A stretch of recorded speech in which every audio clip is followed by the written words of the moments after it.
Hello friends, welcome to my channel Unused Brain, and in this session we are taking our next topic, mechanism of action of slow acting hormones. तो यहाँ पे हम पढ़ेंगे slow acting hormones के बारे में. हमारे last session में हमने क्विक एक्टिंग हार्मोन्स के बारे में पढ़ा था, जहाँ पे मैंने आपको दो एग्जांपल्स दिए थे कैटेकोलामाइंस के बारे में, ठीक है, एंड इंसुलिन.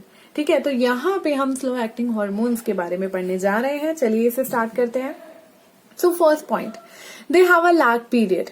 ठीक है, so lag period is a time period between the release and its effect.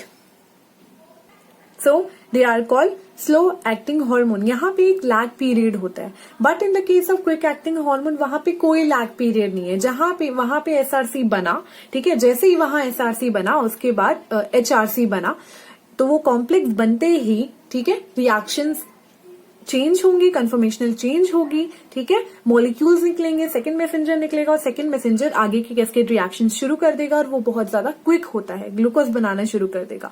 But in the case of slow acting hormone यहाँ पे इसके रिलीज और इसके इफेक्ट में एक लैग पीरियड होता है, यानी यहाँ पे टाइम लगता है, ठीक है, उसके रिलीज में और उसके इफेक्ट में.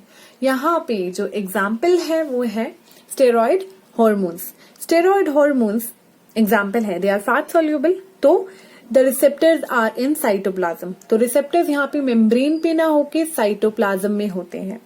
दे are lipid soluble, so they are able to cross the plasma membrane. Again वही वाली चीज है, पहले क्विक एक्टिंग हार्मोन्स के केस में क्या था, वो लिपिड सोल्यूबल नहीं थे, इसलिए वो प्लाज्मा मेम्ब्रेन को पेनिट्रेट नहीं कर पा रहे थे. लेकिन यहाँ पे ये लिपिड सोल्यूबल होते हैं और प्लाज्मा मेम्ब्रेन को क्रॉस करते हैं. ठीक है, they are smaller in size. Again यहाँ पे स्मॉलर इन साइज, तो इसीलिए ये एक और चीज है जो इन्हें हेल्प करती है प्लाज्मा मेम्ब्रेन के अंदर जाने के लिए. क्विक एक्टिंग हार्मोन्स वो they are larger in size, ठीक है, एंड ये स्मॉलर होते हैं. सो वर्किंग ऑफ एस्ट्रोजन को स्टार्ट करते हैं. चलिए स्टार्ट करते हैं. तो estrogen is a group of hormones and यहाँ पे एक स्पेसिफिक हार्मोन की बात करेंगे. चलिए बीटा एस्ट्राडायोल की बात करते हैं. तो यहाँ पे ये एग्जाम्पल हमने लिया है, ठीक है. कहाँ से ओरिजिन है, from follicular cells. Follicular cells से निकलते हैं, ठीक है. टारगेट सेल्स क्या है, यूट्राइन सेल्स, ठीक है. तो ये जो हमारी यूट्राइन सेल मेम्ब्रेन है वो टारगेट सेल है. तो ये जो है वो यूट्राइन सेल मेम्ब्रेन है, ठीक है. ये है हमारी टारगेट सेल. ये है हमारा हार्मोन जो कि एक स्लो एक्टिंग हार्मोन है, एस्ट्रोजन. तो इसके बाद क्या होगा, एस्ट्रोजन पेनिट्रेट करेगा, डिफ्यूज करेगा प्लाज्मा मेम्ब्रेन में और साइटोप्लाज्म तक पहुंचेगा, ठीक है. जब वो आ गया साइटोप्लाज्म में, उसके बाद उसे मिलेगा यहाँ रिसेप्टर, क्योंकि यहाँ पे रिसेप्टर साइटोप्लाज्म में होते हैं.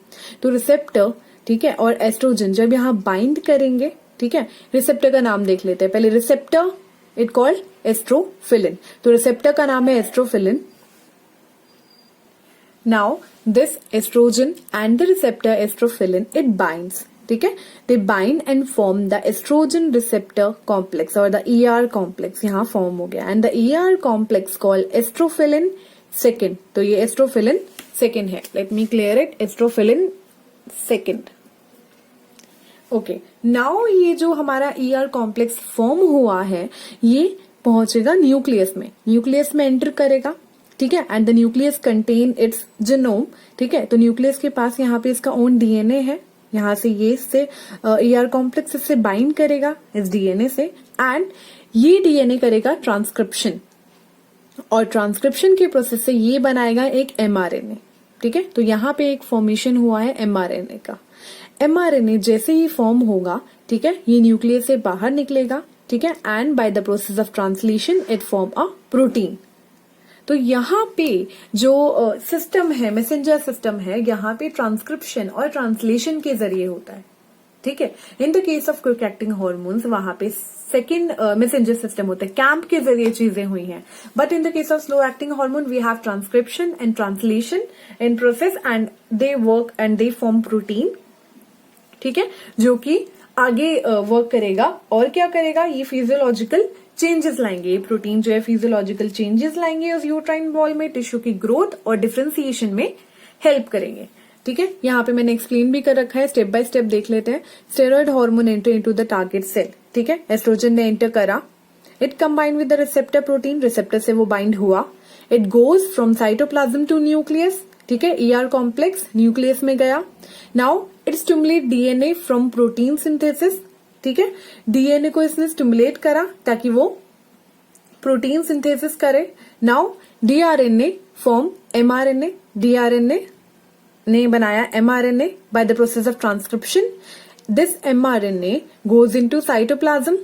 Okay, cytoplasm में चला गया ये mRNA. Now by the process of translation, it form protein बनाया। तो ट्रांसक्रिप्शन से बनता है mRNA, ट्रांसलेशन से बना प्रोटीन।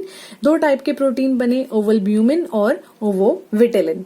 दो टाइप के जो प्रोटीन बने हैं ये दोनों हेल्प करेंगे in the division of follicular cells. तो फॉलिकुलर सेल्स की डिवीजन होगी, टिश्यू की ग्रोथ होगी, डिफरेंशिएशन होगा, तो ये सारी चीजें यहाँ पे होंगी। ठीक है, ये थे स्लो एक्टिंग हार्मोन। यहाँ पे लैग पीरियड होता है, रिसेप्टर साइटोप्लाज्म में मिलता है, ये लिपिड सोल्यूबल होते हैं, इनका साइज स्मॉलर होता है। ठीक है, तो एस्ट्रोजन यहाँ पे एग्जाम्पल है। यहाँ पे हमारे स्लो एक्टिंग हार्मोन्स भी खत्म हुए। आप स्पेशली इनके एग्जाम्पल्स याद करेंगे। ठीक है, एग्जाम्पल्स याद रखना बहुत ज्यादा जरूरी है क्विक एक्टिंग हार्मोन के लिए और स्लो एक्टिंग हार्मोन के लिए। और ये एक और इम्पोर्टेंट चीज है, वो सेकेंड मैसेंजर सिस्टम से काम करते हैं, ये ट्रांसलेशन और ट्रांसक्रिप्शन से काम करते हैं प्रोटीन फॉर्मेशन करने के लिए। ठीक है, हमारे नेक्स्ट सेशन में हम एंडोक्राइन ग्लैंड्स के बारे में और पढ़ेंगे, उनकी लोकेशन, उनकी ओरिजिन। ठीक है, आज के सेशन के लिए बस इतना ही।